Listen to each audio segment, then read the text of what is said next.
Well, hello, ladies and gentlemen. Thank you all so much for taking time out of your busy schedules this evening and joining us here at North Hennepin Community College for our public safety community conversation and open forum. My name is Julio Vargas-Essex. I'm the Vice President of Student Success here at North Hennepin Community College, and I will be moderating this conversation today as some of our amazing leaders in the community will be talking about what's going on, what they're looking at, and how they're looking to collaborate with all of you to address some of the concerns and questions that have been brought to their attention. So thank you all again. I'm going to introduce Mayor Jacobson. Thank you, Julio.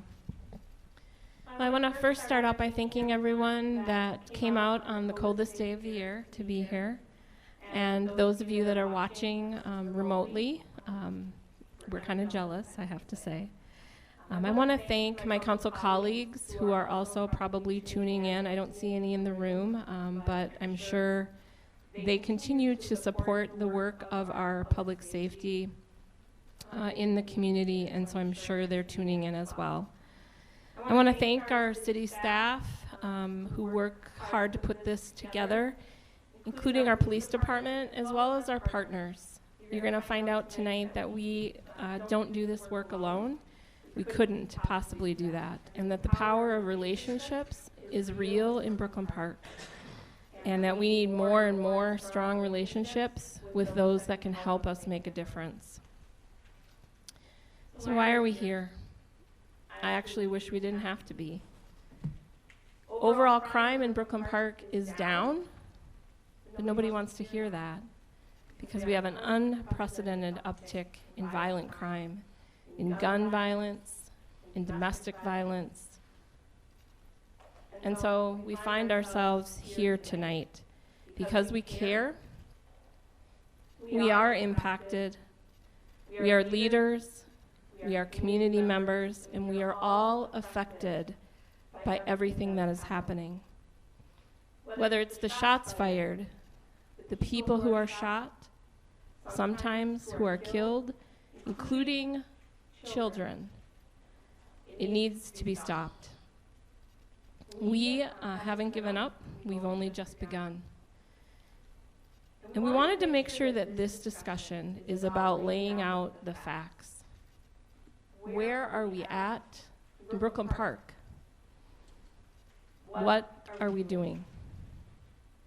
What can we all do in the future as we move ahead that will make a better Brooklyn Park for everyone? Now, I do notice that our former mayor, Commissioner Jeff Lundy, is here in the audience, and I would be remiss if I didn't ask him to say a few words. He does chair the Public Safety Committee of the county, and so I'd love to invite him up to say a couple things. First of all, I want to thank everyone on this warm winter night for coming out.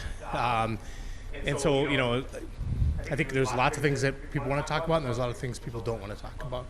And so what I'm here to talk about is how we're going to continue to partner with the City of Brooklyn Park, police departments, fire departments, community partners who are doing good work out in the community, churches, schools, because at the end of the day, if you think about it, where Brooklyn Park was 10 years ago, where we are now, crime is significantly less, and we did it by working together. And one thing I do like to clear up right away, because everyone always asks me, I do not have the power to tell the county attorney how to do his job. I do not have the power to tell the judges how to do their job. And I don't have the power to tell the sheriff to do his job. But we do work together, and we try to figure out ways that we can put money where money needs to be put and try to focus on things. And so just like how Brooklyn Park tackled crime by investing in Zanewood, by giving youth who are experiencing lack of hope something good to do, that's where our focus is going to be for the summer. But make no doubt about it, I talk to police chiefs all over the Hennepin County. I bother Chief Enevoldsen probably too much for his own good. But I continue to talk with anybody and everybody, and I always ask one question: how can we help and how can we support? And that's what I'm here to do, is listen tonight and take notes. I'll just say this on behalf for Brooklyn Park, old mayor me, it's a hard habit to die. Brooklyn Park, when Hennepin County launched the JCPP, which is Joint Community Policing Program, the pilot was in Brooklyn Park. When they launched the embedded social workers, the pilot was in Brooklyn Park. When Hennepin County launches the 911 mental health co-responder, where we're responding to mental health on a 911 call, it's going to be in Brooklyn Park. It's going to be our pilot. So we're here doing pilots because we know that this agency and the city can do innovative things. And so I think that should be something we should be proud of. And I'm still a resident of Brooklyn Park. So thank you.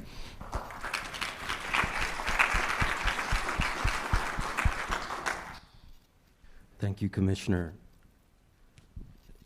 Next up, we have Chief Evelinson giving an overview of public safety trends. Thank you, sir. So I've been talking crime with the City Council probably since June of last year, and the reason I went to the council is what Mayor Jacobson had talked about. I'm going to try to burn through these slides here real quick, but I've been a police officer for 31 years, and all of it's been here in Brooklyn Park. I've been the police chief since December of 2013. I can tell you unequivocally, without a doubt, this is the most violent I've ever seen the city of Brooklyn Park, specifically as it comes to gun violence. And I'm going to get into that here in a second. So if you look at page 1 in your materials that were laid on your chair there, as Mayor Jacobson indicated, the bottom bar graph is actually our total crime, number of reported crimes per year. Back in the late 90s and around the 2008, 2009s, those numbers were almost 9,000 reported crimes. And you'll see last year we had 5,300 reported crimes, so almost half of where we have been historically at our height. And there's a lot of reasons for that, I think. I think the pandemic and some other things obviously had an effect on that. But if you look at the top graph, that's the one that's more concerning. That's the violent crime. That's the stuff that scares people. That's the stuff that's crime against people.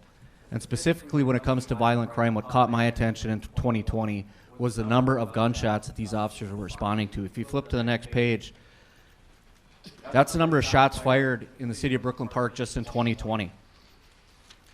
So on the right in the bar graph, that just shows you how many shots fired we investigated, and then each of those is mapped on the map to the left. You'll see that we had 102 incidents of shots fired in 2020. We had 38 people that were struck by gunfire, and we had 2 people that died. I've never seen numbers like that in the history of the city of Brooklyn Park. If you flip to 2021, the news did not get better. Our numbers increased. We had 134 shots fired with 25 people that were hit, and unfortunately we had 5 people that lost their lives. The next page is just a comparison doing 2021 and 2022. It's only January, but we've already exceeded 2020 and 2021 numbers. I'm hoping that we're going to get our arms around this before the summer, and I'm going to talk about some of the strategies that we're implementing to hopefully get our arms around this a little bit. Next page, some of the challenges that we're facing. Staffing at my department, our department, our authorized strength is 107. We're currently at 97, probably soon to be at 96. And that's not due to a lack of funding or investment from the city of Brooklyn Park. That's due to people not wanting to do this job anymore. Where we are right now, and we just had this conversation with Commissioner of Public Safety, what agencies are doing now is we're just stealing from each other because there are no people going into this right out of college. So we have incentives, we have vacation banks, we have sick banks. We're pulling out all the stops, and we've been successful in stealing from other cities, but eventually that well is going to dry up.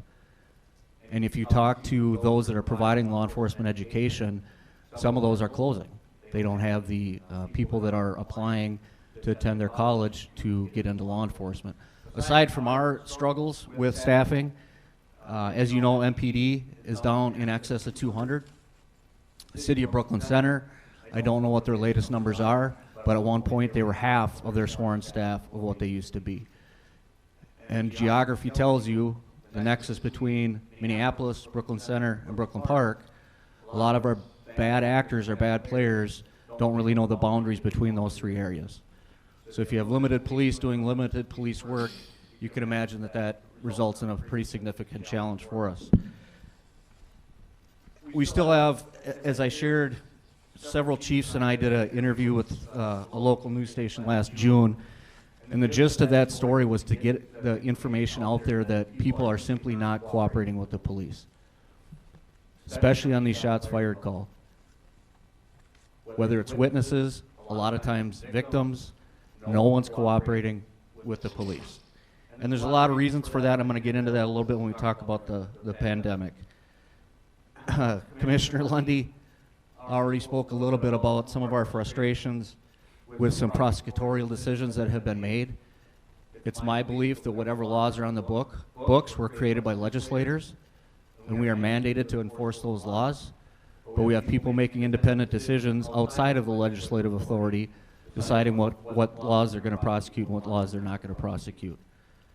Hiring and retention, I talked about that as well. And then lastly, the pandemic. You know, the lack of trust and the lack of legitimacy in the police department is probably well earned. I mean, Minnesota has been the epicenter of race relations as it's related to the police. One of the strategies that we used for years is having events like this with the police. But because of the pandemic, we've, for the last 2 years, have not been able to do that kind of a community engagement to hopefully build back up that trust and build back up that legitimacy in their police department. I'm not talking all police departments, I'm talking this police department.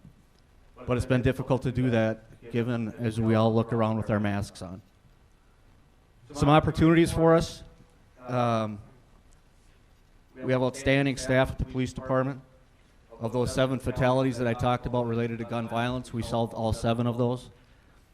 That was not because we had great cooperation. It's because the forensics got pushed to the forefront when you have fatalities, and also some recent technology that is assisting us in those cases as well. At any given time, I know exactly how many patrol officers are working in the cities that surround us, and they know as well how many officers are working in the city of Brooklyn Park. That's so we can rely on one another. If we have a significant incident, we know which agency to go to first to get the most help that we can. The mayor, city manager Strobel, and I have been part of a working group going back to last year, trying to push the buttons on the prosecution reform and the unintended consequences that have come from some of his decisions. I think it was last week or the week before, Mayor Jacobson signed on to a letter that went to County Attorney Freeman. I, along with all the chiefs in Hennepin County, signed a letter that went to him as well, asking for him to rethink some of the decisions that he's made that have had dire unintended consequences on holding people accountable. We have a mental health unit in our department. We're building that airplane in the sky as we're working through it. We have total, we're going to have 4 mental health workers in the police department that are going to assist us in both the co-responder model and some case management. We do have 3 of those 4 hired, and they are all working out of our office as we speak. As you know, we had Wilder come in and do a comprehensive analysis of the police department. They've made some recommendations as far as things that we can do better. That is also in the works. And then lastly, I'll have Julio introduce about the gentleman to my left. But going back to August of last year, using county funds, we began partnering with Bishop Harding Smith, who I've known since 2015. Using him and his team, many of whom I see out here in the audience this evening, to get them into some of our more violent areas, with the goal being that they're going to interact and intervene with some of these kids carrying guns to hopefully prevent them carrying guns and getting involved in disputes. And hopefully Bishop Smith's team can hopefully de-escalate some of the situations, because quite honestly, when we show up, we simply escalate the problem. When they see the police show up, we become the problem. So we worked with Bishop Smith to bring him into some of our more problem areas. Mr. Moss is with him, who's one of his consultants as well. So with that, Julio, and do I turn it to Bishop Smith? Yes, you did a wonderful introduction, so go ahead. And up next, thank you, Chief. Up next is Bishop Harding Smith and Spike Moss. They will be sharing their perspective on crime in the community and its impact. I want to thank you all for showing up on a very cold, cold day.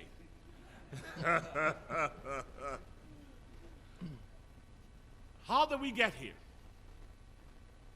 How did we get here? Less than 6 months ago, we had a funeral at Shiloh Temple, and we had a shooting. A man got shot and killed at a funeral. 4 days ago, at a repast, 2 people got shot at a repast to remember the dead. What's becoming of us? Where are we going as a community, as a people, as a nation? We face this problem together, not alone. You got to be angry enough to say, I'm sick and tired and will not tolerate this anymore. We are losing a generation of young black people.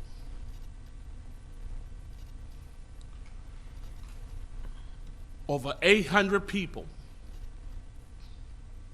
were shot and killed in 2021 in Chicago, a level not seen since 1994, Chicago.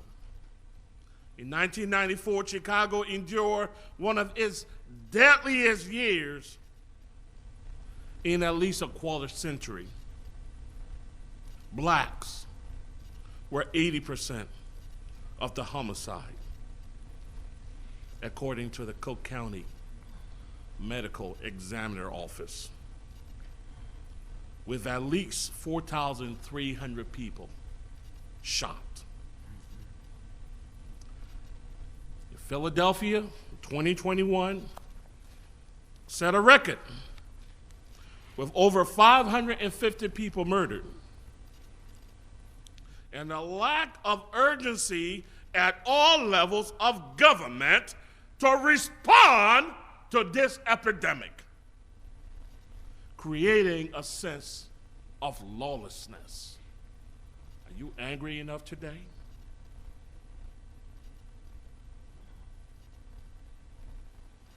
And most of the homicide, the cause of death for black men under the age of 45 years old, was gun violence, and black account for over 82% of the homicide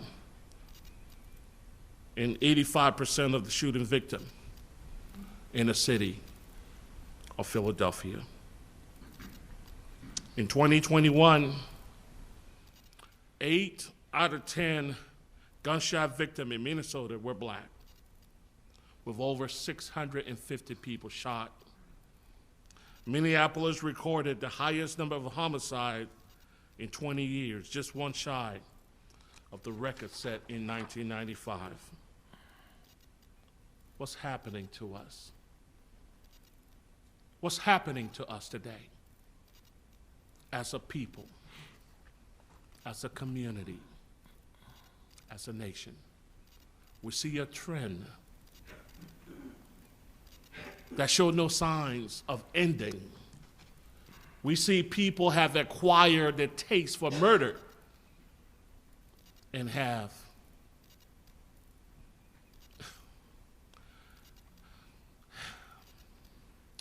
no way of letting that go. Where are we today? Today, my people patrol Huntington Place, 63rd and Zane, and Brookdale Drive. We came under gunfire where 12 rounds were fired at us about 2 months ago. One of the problem buildings at the corner of 63rd and Zane, I decided to purchase that building to turn that into a youth center, which I bought about a month ago. And we're in the process of doing renovation to do a lot of good there.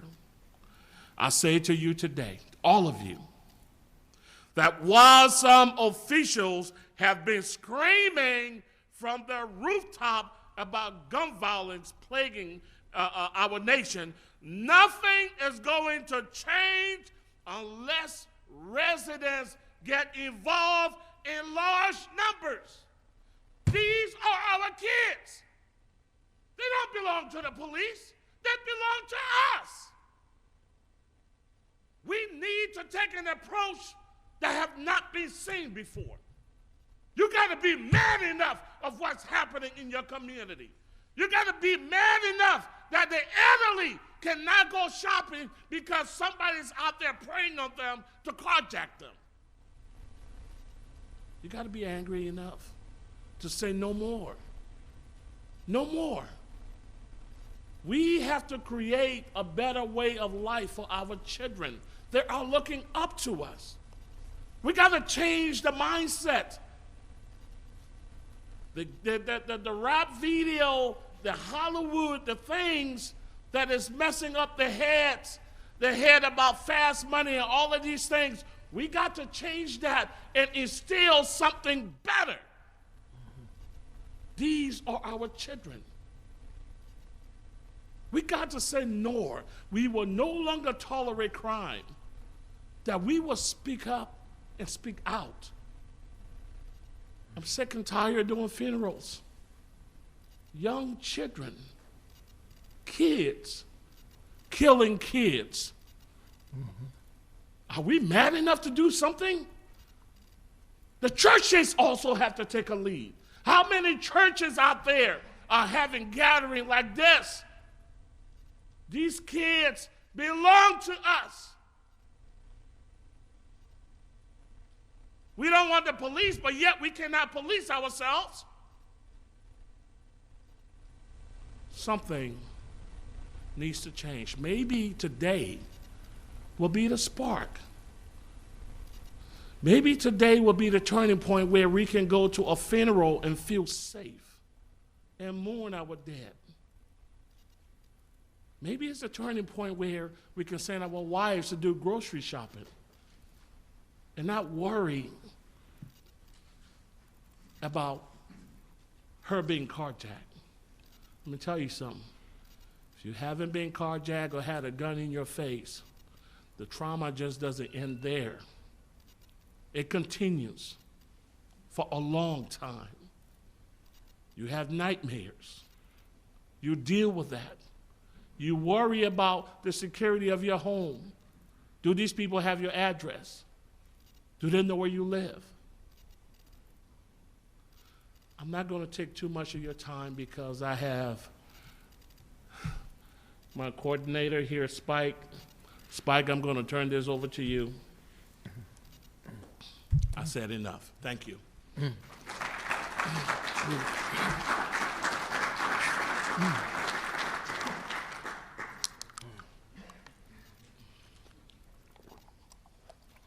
After hearing that, I don't know where to start.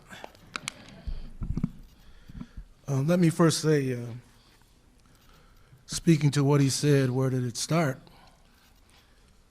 It started way back when I did a press conference, and I was asked, what do you see as the next youth problem in the state of Minnesota?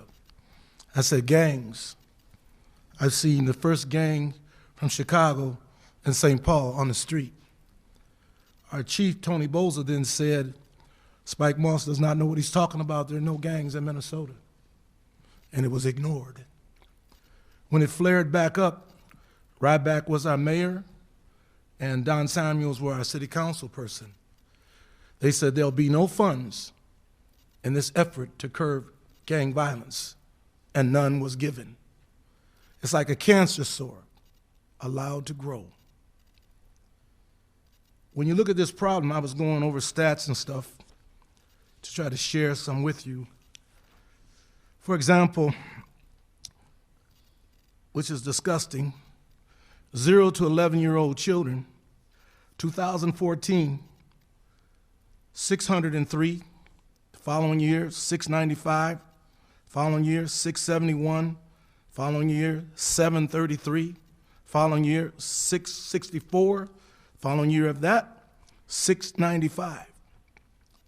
The last count they did on that following year was 999. Same thing for teenagers, 12 to 17, 2,318.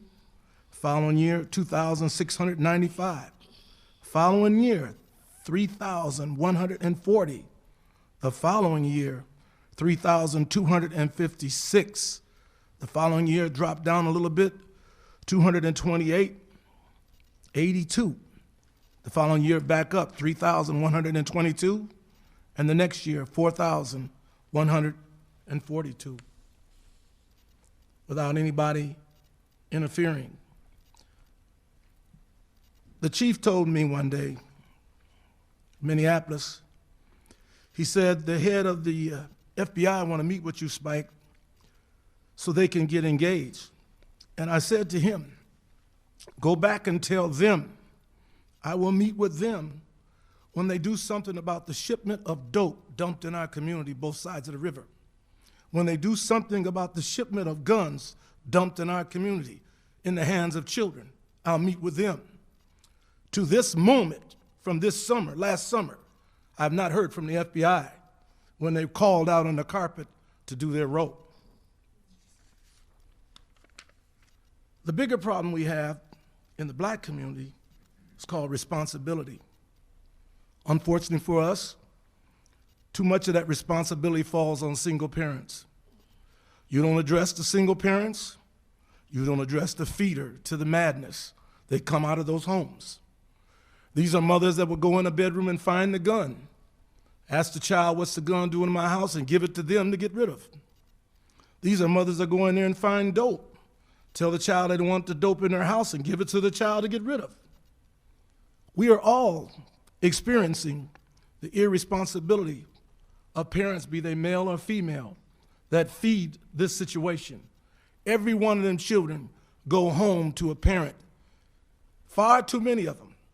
In my 39 years of going in 3 prisons a week, far too many of those prisons, the majority of those black males from single parent homes. When I did the gang summits from one end of America across, starting right here in Minnesota, I did it nationally. The majority of the gang members, single parent homes. To this day, the majority of young people with guns and that are face down on the streets from gunfire, single parent homes. So let me first say I'm honored tonight that the women here representing the mother's love, would you please raise your hand or stand up, that you're here to challenge those women. And we need to make sure you get the proper resources, that you get that house where you can hang that shield for a mother's love, and that you get a place out here where you can operate out of and begin to set those mothers down and teach them about being responsible and being responsible parents. Without that, we will surely perish. I was looking at the USA at this point right now, Bishop Harding. Last year it was 19,411. This year, 19,600 and moving.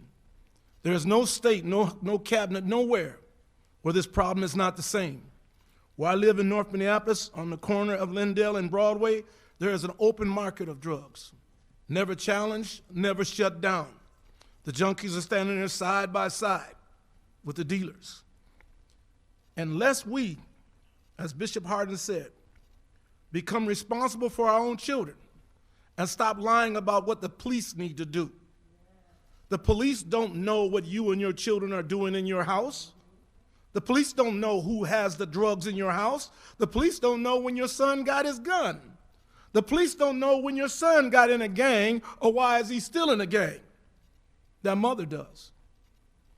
We don't want our kid to go to jail, but we don't want to intervene in the front so he's not in the street. We should not have saw a week ago 2 13-year-old boys running from a carjacking they had just done. 13 years old, at night, you're supposed to be in the house. You ain't got no business on the street 13. You're not 18, 19 years old. You're 13. You're still a kid. You jumping from a hijacked car on the freeway running in the freezing cold. It is that problem. And then we as a people, talking about snitches get stitches. This ain't about snitching. This ain't about you stealing a car and I told on you. This is about you taking my life, either by selling me poison called drugs or shooting and killing me on the street. We don't get serious. We have already broke a record. I've said it in more than one gathering. The KKK has been together more than 170 years. African American people have now killed more African Americans than the KKK did in 170 years. I said the Vietnam War was 5 years long. Black males were 7% of the front line. You've now wounded and killed more black men than the Vietnam War. And we broke a record over 100,000 dead, and we still won't stop. And until we decide to take this on ourselves and challenge our people, challenge our men, challenge our women to stop this, then it will not stop. When I started this work, I was looking at young teenagers shooting one another. That's the reason I went to Washington and announced at the National Press Club I'm about to do gang summits. Call me in Minnesota. And the calls came from the country. We have left that moment of time to where we're shooting girls. We're shooting women. And we're scandalous when you shoot our babies and don't think nothing of it. Our literally babies, 2, 3, 9, 8, 10, and feel nothing. If that's not your future you killing, what are you killing? So this is a conversation about right or wrong within the African American community. I don't know what other people are going to do in their community because they're shooting the hell out of each other too. They can't even stand to talk to each other because they're quarantined in the house together. They're killing each other. But we're doing it everywhere. Every opportunity we have, including the funerals. In Minnesota right now, in Minneapolis, we have but one grave cemetery, Crystal Lake. For the last 8 to 9 years, they have been trying to give back the license to that cemetery to Hennepin County because of the violence at the funerals on the property. Where will you go to get buried? And where will you go to have a funeral if you won't stop fighting in the churches during the service? So every community is burdened with this problem because America itself allowed too many drugs in this country, allowed too many guns in this country, and now you got children that should have their hands on pens and ink pens with 9mm and military guns. I have said it clear, in no black community is there a gun factory. There's not even a gun warehouse, there's not even a gun wholesale, there's not even a gun store. So who do you think is flooding our community with all of those guns and bullets that our children never run out of? So I've said to young people, I'd rather you have an ink pen or a pencil than a 9mm in your hand. I'd rather you have a book bag than a bag of dope. I would rather you were in a classroom than a jail cell. Wake up, get busy, be respectful, talk to one another. I'm sorry for the job you women have to do, but without you, it's not going to change with mother's love. You got to arm yourself with as many women as you can that are extremely intelligent and bold, and you got to dare to tell them women the truth to turn this around. Without it, no school will be safe, no park will be safe, no movie theater will be safe, no restaurant will be safe, no picnic will be safe. That's what you're looking at across this country. I hope when you leave this place, people have made up their mind what role you can play to help. People are willing to help in every way you can help to turn this around. I'm sorry it happened here, but when you left that cancer sore alone in North Minneapolis, it's all the way to West St. Paul. It's all the way to Robbinsdale. It's all the way to Brooklyn Center and Brooklyn Park. Where it goes next, everywhere it goes, everywhere it lives. It has to be challenged from a full court press. As far as the police, you got to learn to talk to the police. And you got to talk to the ones you can trust to make a difference here. You can't say, oh no, the police did this, we can't that. Our battle with police is not police. Our battle with police is bad police. Not all police are bad. Our battle with police are racist police, not police. This is a lawless society. In a lawless society, beyond African Americans, it's lawless. So you have to have police, and you have to have good policing to deal with this. But I would say to you young blacks, learn how to communicate. Learn how to walk up and talk to them. Learn how to be helpful as they try to help you. Because when they show up at the scene, You still standing there. But when they ask the question, did you see anything? Everybody's walking away and nobody's talking. What that does is give a killer one more day to kill one more person because you didn't do your part. So this is crucial and near and dear to anyone in this room who has children. And don't get it twisted in closing. You might not be a child, but you can get caught in a crossfire too. You don't have to be a child. They shoot where they see each other, Mall of America. They shoot where they see each other, movie theater. They shoot where they see each other, University of Minnesota, uptown on Hennepin. They shoot where they see each other, Brooklyn Park, Brooklyn Center. So don't feel I ain't got nothing to do with it, and I ain't got nothing to say about it because I'm not a teenager. You'll get hit with a teenager's bullet.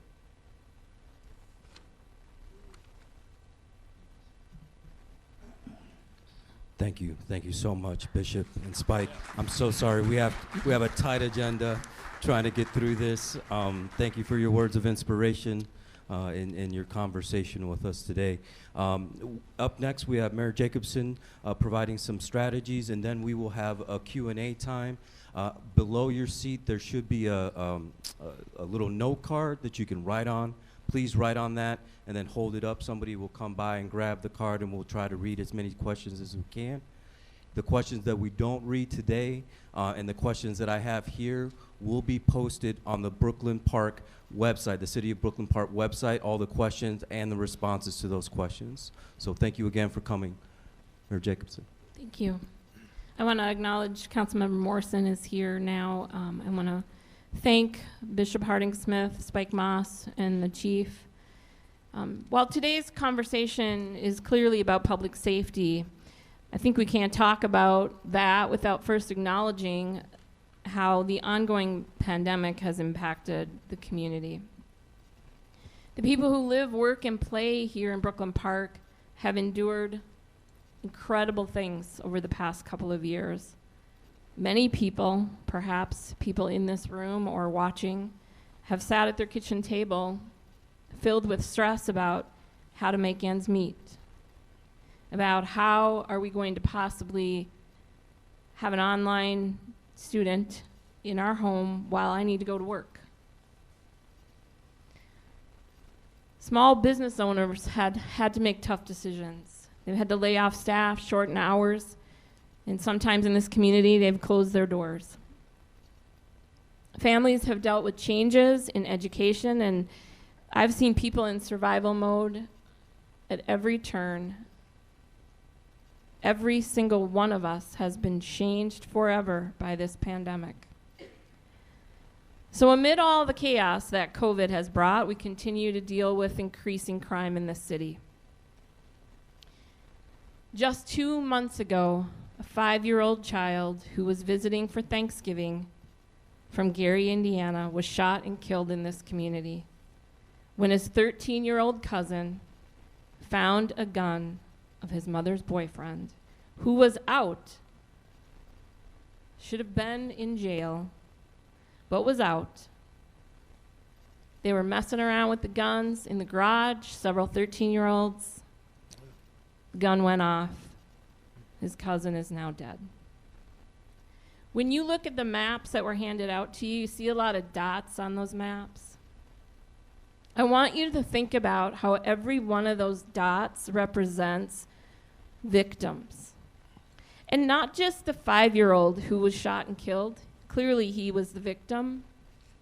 Think about how the 13-year-old who made that mistake, how was that young boy's life changed that day? And the other 13-year-olds that witnessed that.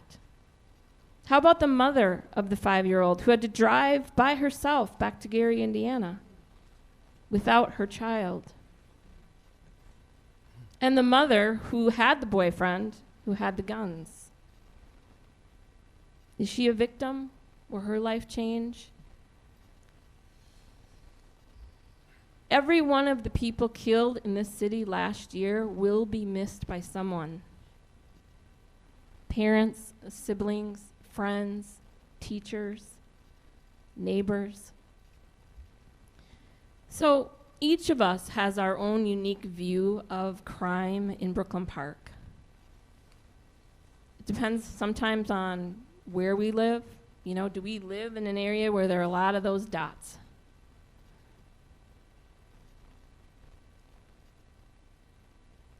We also have what it takes to contribute, every single one of us, to our community in a meaningful way. And that's going to look different for every one of us. Violence prevention, police reform, community resilience, they're all hot topics right now that we all hear about. And for good reason. But as we heard tonight, we don't have the luxury of time on our hands.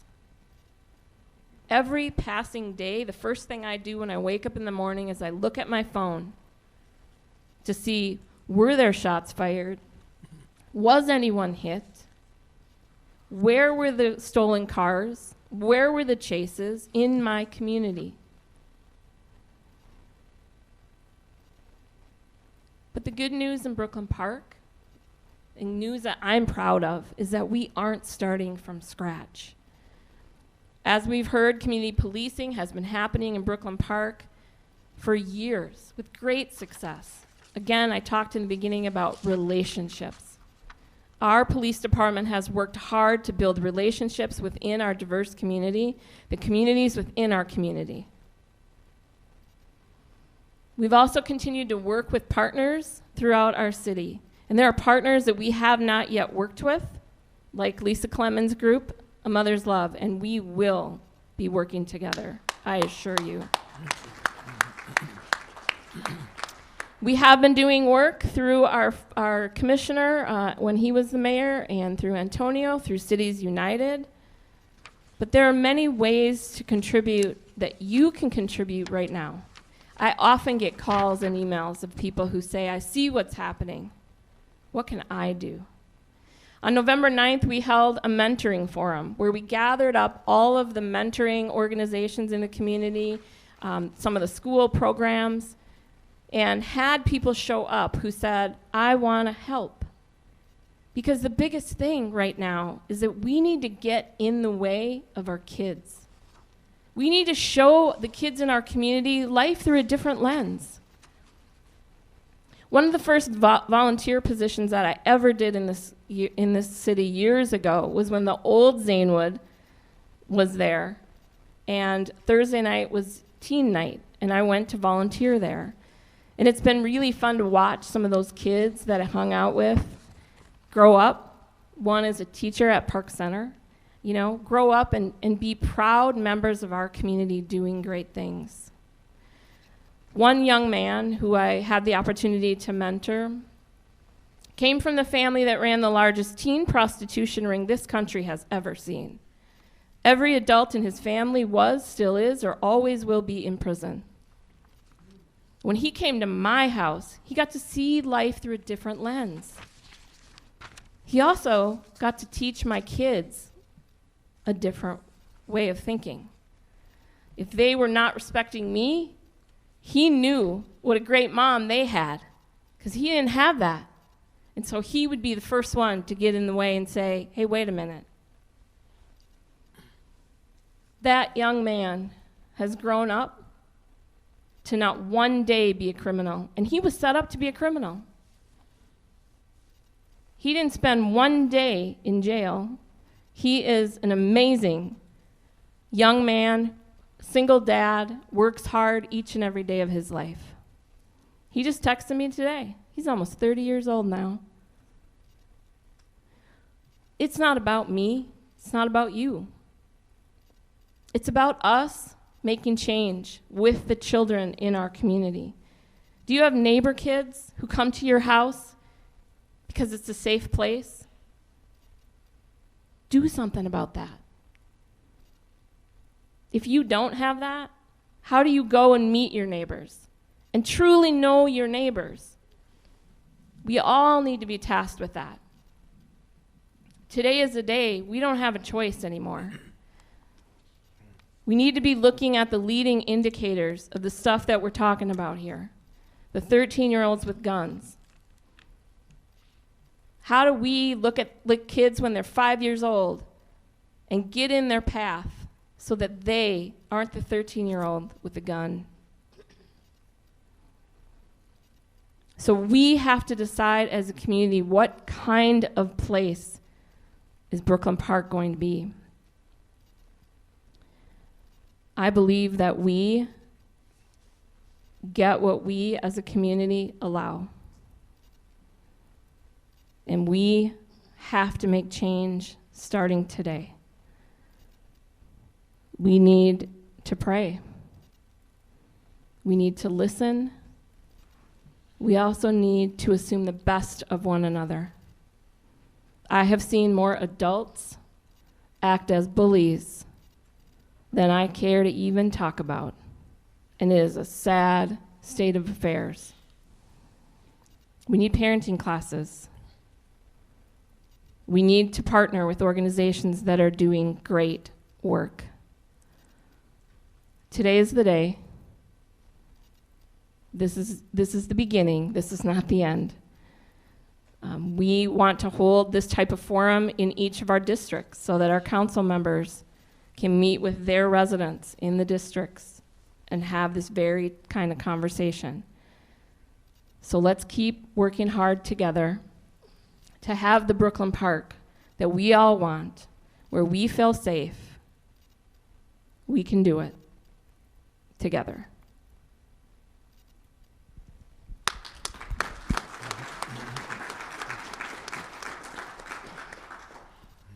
Thank you, Mayor.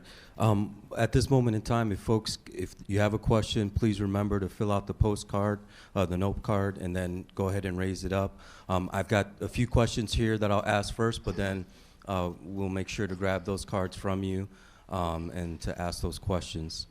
The first question that I have is, what is the city's definition of public safety from a culturally responsive perspective?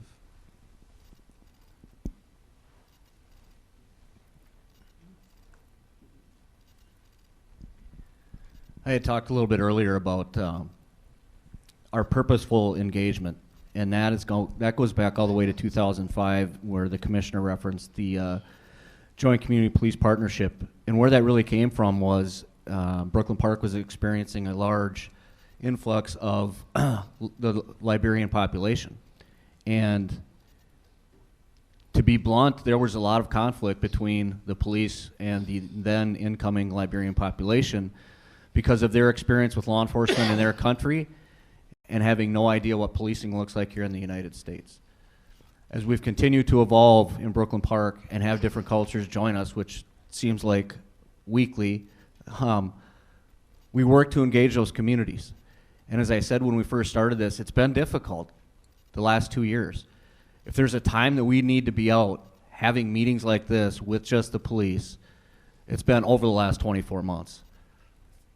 You take a look at the murder of George Floyd and the timing in our history of when that happened, and law enforcement's ability to respond and reach out to their community and have conversations with their community, to me that created the perfect storm. We weren't able to do that. We were barely responding to 911 calls because we weren't sure what the pandemic was going to do to our police force, right? That's kind of the problem. And I'm hopeful, if the numbers look like they did last year, we're going to be able to be much more engaging and thoughtful on that going into this spring and this summer. That would be my answer to that, sir. Thank you. The next question, do you think that installing the proposed light rail system would increase crime in Brooklyn Park? I don't know the answer to that. I don't know with the other light rail systems that we have what crime looked like and what it looks like now. So I don't know that anyone up here has a good answer to that question, unfortunately. I don't know, maybe Commissioner Lundy? You? I'll just say one thing. Light rail doesn't bring carjackers. Light rail doesn't bring car theft. People aren't getting on light rail and then getting off to go do the things that are catching the news. That's not where stuff is starting. All summer we've been in Robbinsdale talking with people who have been very concerned, and we continue to just provide data on what is happening. The thing right now with COVID is when you have less people riding, you have more crime because there are less people around. When you have more people riding, you have less crime. It's an inverse proportion. The data shows it out every time. And so we've had less people riding transit, and that's where some of the numbers have gone up. But I don't believe it. I live in this community. My kids work in this community. They go to school here. I have no desire to do things that would put them in danger. I'm selfish like everyone else in that regards. If I might respond to that, you got to be realistic. I said years and years ago, if Minnesota does not decide how the people from Chicago live when they get here, the people from Chicago will decide how you live. That culture is here, and it doesn't matter if they get on light rail or a cab. They're going to be who they are, and they're going to carry their gun. Bishop Harding will tell you, and I'm sure Ms. Clemens will tell you, you can't even go to a visual after one of them died without seeing the guns and their willingness to shoot even at a visual. That willingness is the same willingness they have at the graveyard, the same willingness they have at a school. So I would say to you, put your plan together for when they ride. And I personally wish they would just ride, don't you, Lisa? They would just ride where they're going and get off. But realistically, no. That's work we have to do. One of your problems is this. It was a good thing, but turned into a bad thing. We made a decision that you cannot force poverty in one area. And that means you can move wherever you want. So when that mother comes and you don't know who she is or what she represents, she's now in your area. And it's either going to be her son or her boyfriend will be the problem. So if we're going to be realistic as black people, we can't be embarrassed to tell our truth. And if we don't tell our truth to one another, we won't help one another overcome this crisis. Our truth is wherever it goes, that's where it will be. Now, we have an advantage here because you have a mayor and a chief willing to work as hard as they can on this problem and willing to work with other people. So all we got to do is get busy and stay busy and continue to unite with one another to get it done. He's one of the first chiefs that I met you didn't have to do nothing. He can communicate back and forth with anybody. It's on you to communicate with him. That's what we have to learn as a people. If somebody don't want to talk to you, walk away. But when you find that one that will, make sure you talk. Because it's not going to end unless you speak up. So let's be realistic on everything we say. Wherever they go, they bring that madness with them. One of the questions from the crowd was, police relationships with the community is good. Why is it important for black parents to take responsibility to help stop crime and gun violence? What is the police doing to be equally accountable for bad cops and to weed out bad cops? It's a great question. And as I had said earlier when I first got here, that lack of trust and that lack of legitimacy in the police is well deserved.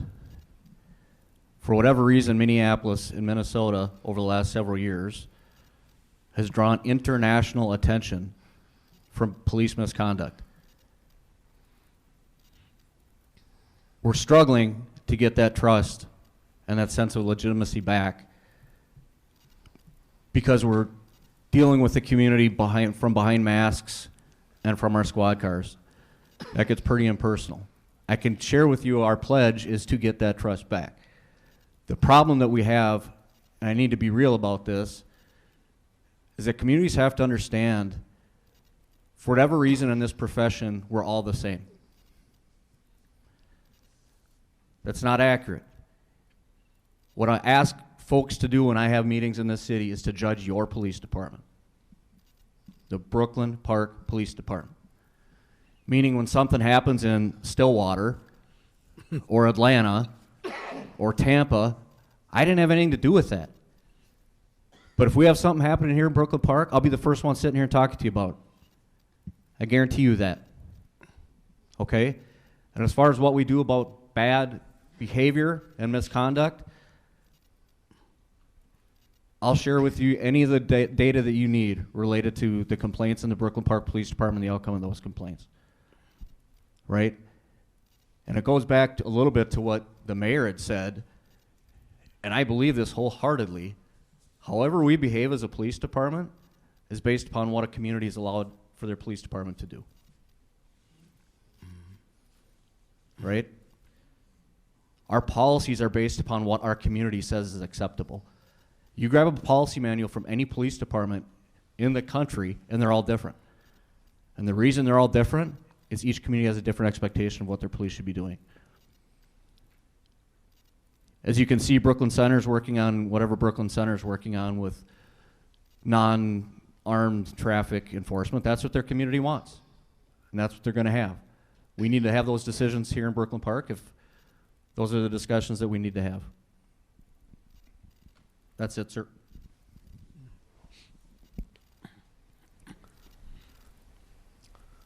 Let's see here.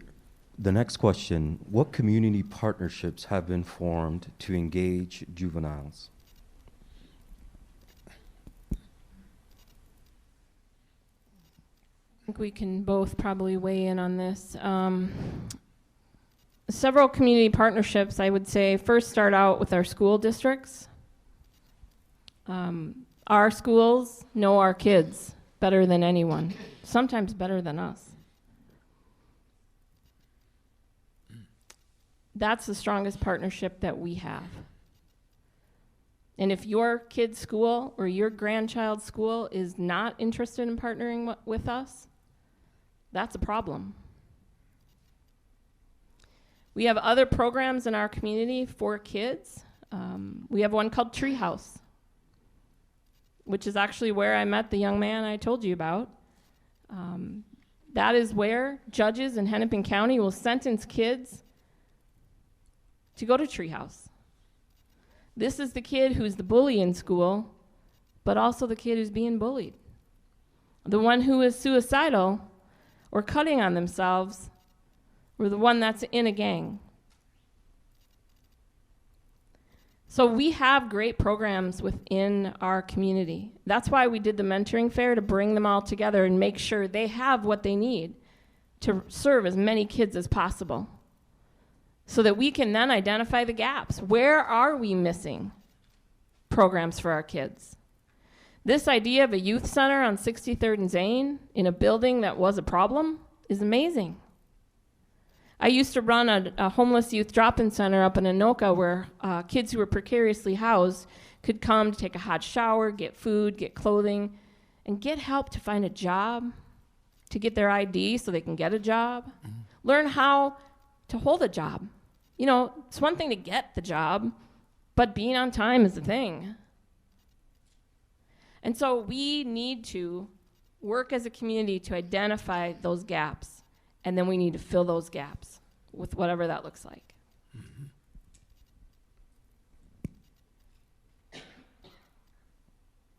Thank you. So I have a number of really great questions here. This one is, during this social climate, I appreciate the efforts of Chief Evelinson and his staff, and I encourage the mayor and council and community to not support policies that may hinder the effectiveness of the police department. What can we do if our neighborhoods are not being impacted yet, but we want to do something?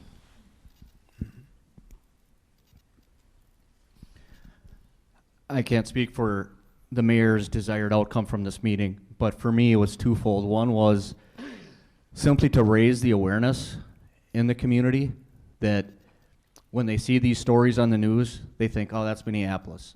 Ah, that's Minneapolis. Ah, that's Chicago.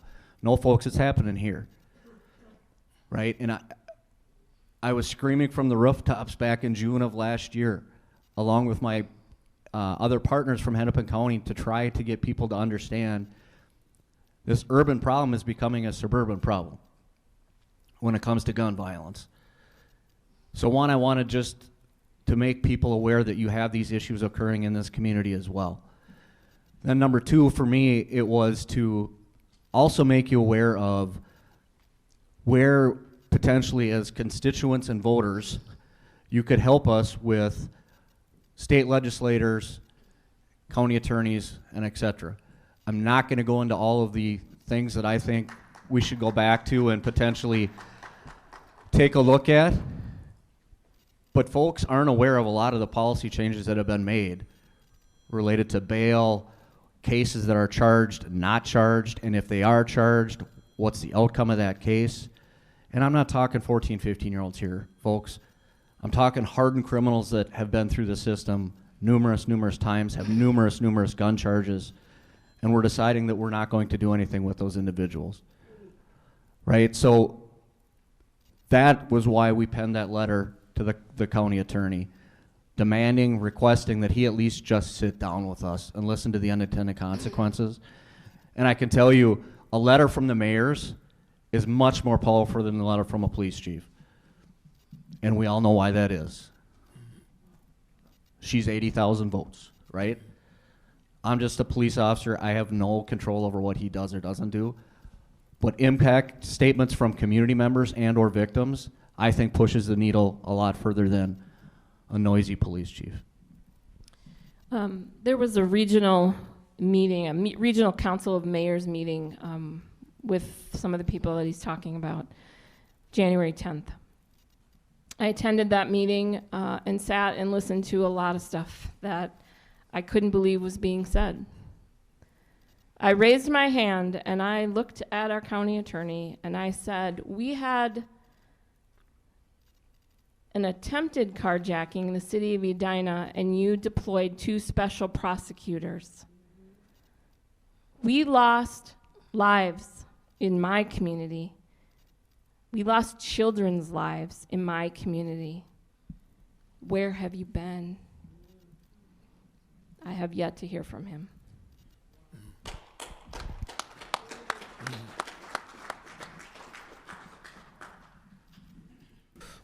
So this is a question that Bishop and Spike, you might want to chime in on as well.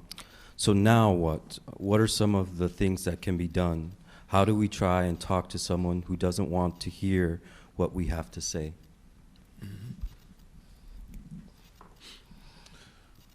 Well, I came here with some recommendations. We need to create jobs for at-risk individuals. Establish a new educational experience for middle and high school students at risk of gun violence. We need to set up mental health substations in communities affected by gun violence. We need to train individuals to connect to those engaged in gun violence with resources and alternative. It's going to cost money. Yes, it is. But I'd rather save a life than worry about how much money it's going to cost. Our children need us. They're looking for directions. It's up to us. We need to step up. We need to say there is another way, and I will show you. You see, there was a murder at the Brookdale Drive on August 16th. And the young man that got killed, he was with 2 people.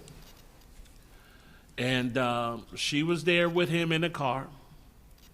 He got shot 7 times. And there was blood all over her clothing. She was traumatized. Her boyfriend was traumatized. They could still hear the ringing of the gunshots. Minnesota Acts now brought them in. I was able to engage with them. They now work for me, And they have been able to get me to reconnect with other kids that's at the edge so we don't lose them forever. Mm-hmm. We got to be proactive. We got to find ways and means to connect and bring our people back from the edge. So I hope that answers your question. If I might add to it, the most difficult part is to talk to them when they don't want to talk. I have said repeatedly at the governors, the chiefs, the mayors, that when Ronald Reagan was in office, he said that if you can go to the bathroom yourself and feed yourself, we should no longer take care of you in an insane asylum. America emptied all of those places. Those people went under bridges and abandoned cars, abandoned buildings, sleeping on park benches and bushes, and they made children. A few years later, a white male went on national TV.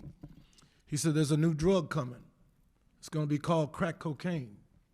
25 years from now, he said, the babies from that will have learning disability, anger management issues, can't sit still. January 2021, the second week, on the national news, they announced 1 in 5 Americans is now mentally ill. So if you do a study, that means 2 or 3 in 5. You're talking about mental illness in the genes, mental illness that is armed with drugs, and then you give it a gun, and then you're going to try to talk to it. You have to be very calm to be patrolled, very calm, mother's love, as you come to them, to talk to them, so you can read where the individual is at, so he don't kill you on the spot. Some of the drugs they take now are the most vicious drugs I've ever seen in the world, and it doesn't matter how young the kid is. He might be full of them drugs and a gun on him at the same time. So I just want to say, if that happens, you have to calm down, because it takes a split second for that person to lose it. Read who that is in front of you before you approach and continue the conversation. Your life can be over in a split second. I've never seen, and I've been at Turning Point for 42 years doing groups. This is the largest group of young children with men I've ever seen in the program. And what's scary about it, it's the first group in history that mixes all drugs together. There's no one drug. So when you see Mother's Love or Minnesota Act Now, that's who they're confronting. So to everybody who does that work, I'm asking you, stay in charge of yourself, be calm, and pay attention to the individual you're talking to.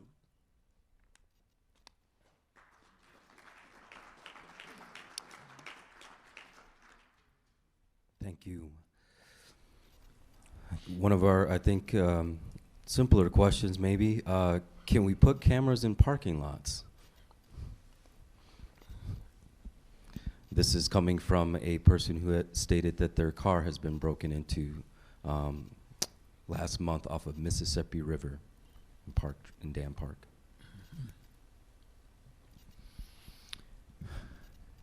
The answer is yes. Before I go into that a little bit, I think it's fair to say, and I say this to the cops all the time, if you're outside of your house, just assume you're on camera. I mean, between Ring, between city-owned devices, devices on personal property, surveillance at stores, I can't share with you the number of crimes that have been solved by police across the country by Ring video, by video attached to a Cub Foods. It's amazing that everywhere you go, you're on camera. And now you throw these into the mix, right? I know that we wear body cameras, so we record everything we're doing anyway. But we're also recorded about 15 times more wherever we are because of these little things. As far as specific areas that need cameras, we did we do have mobile trailer cameras that we are able to monitor live 24/7. We have the ability to get on there and actually speak through the camera should somebody come in there with nefarious ideas. Quite frequently, we deploy those like in construction areas where they're stealing a lot of copper, things like that. If it's a specific individual with a problem, you know, the car getting broken into in the driveway, I'm not here to give security recommendations, but I can share with you that adding some kind of device at your home and displaying the fact that you have that device at the home is just going to make them go on to somewhere where there's less opportunity for even being recorded. Thank you. We have a few more questions, but unfortunately we only have time for one more. What are the major plans for vulnerable youth, and what do we have for programs and activities for them? So I feel like we kind of already answered this. So we, as the city council, are not the school board. We are not in charge of the schools, but we are strong partners with the school districts. We do get things together. And so I would say we need to continue to do work with our school districts and our charter schools as well. You know, Excel Academy is a great school in our community that's doing great things. And 99.9% of the kids who go there are diverse. But you and me, we can go there and volunteer. I've done it many times. And the kids don't care. When I come around the corner and they see me, they run. They're happy to see us because they know that we're there to do good things with them. We're a positive person in their life that shows up when we say we're going to, and we do what we say we're going to. You can do that anywhere. Like I said, there are great programs within our community, and I get emails from people who are starting up other great programs for youth. There's a program called One-to-One Mentoring that is actually looking for space to expand their programs right now. So I don't know, Commissioner Lundy, maybe we can work together and help that happen. So there's a lot that's happening, but there's a lot more that needs to happen because there are so many kids in our community who are not being served. They need to know where the places are to go for the programs. You know, Treehouse is not a program that a parent goes and signs their kid up for. They hear about it from other teens. The kids who come to Treehouse don't have parents who sign them up for programs. Maybe they're working 3 and 4 jobs and they're never home.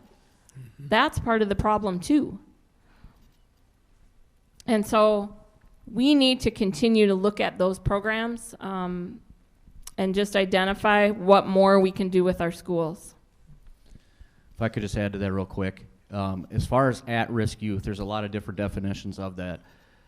For me, that definition would be at risk for being sucked into the criminal justice system.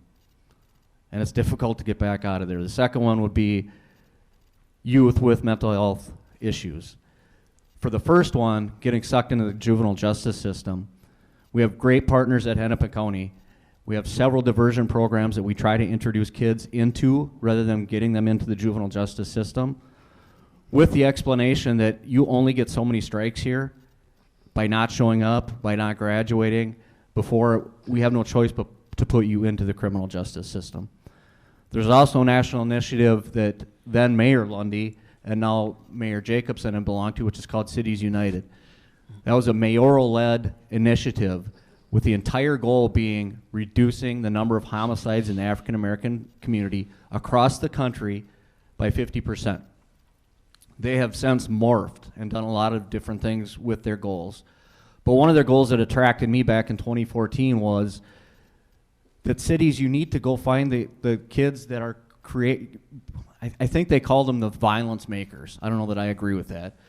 But go find the kids out there that are on the periphery of getting sucked into the criminal justice system and bring them to the table. You're going to gain nothing by going and getting a high school kid who's a B+ student who has a great place to live and asking them what we should do for youth in the city that you live in, right? So Antonio Smith is here. He's kind of the city lead for Cities United, and he's created cohorts to grab kids like that and bring them in, and has an established curriculum that he goes through with these kids to try to get them out of the system or not even going in the first place. Thank you so much for those responses. So we are at time. I want to take this moment to thank everybody. If you have any questions, to please jot them down. We'll collect them. As I mentioned before, all questions will be responded to and posted on the City of Brooklyn Park webpage. So before we go, Mayor Jacobson, any final words? Yeah, I think what I want us to just leave here knowing is that this community is not the next community, is not the next community. And I hope that you're all proud of that this is Brooklyn Park. I moved here and straight out of college, I grew up in Robbinsdale, so not far, but I moved into the Willowbrook Apartments when they were brand new, so it was a long time ago. But I chose to move 5 times in this community as my life changed, to raise my children here. My children are the adults they are today because they came from Brooklyn Park.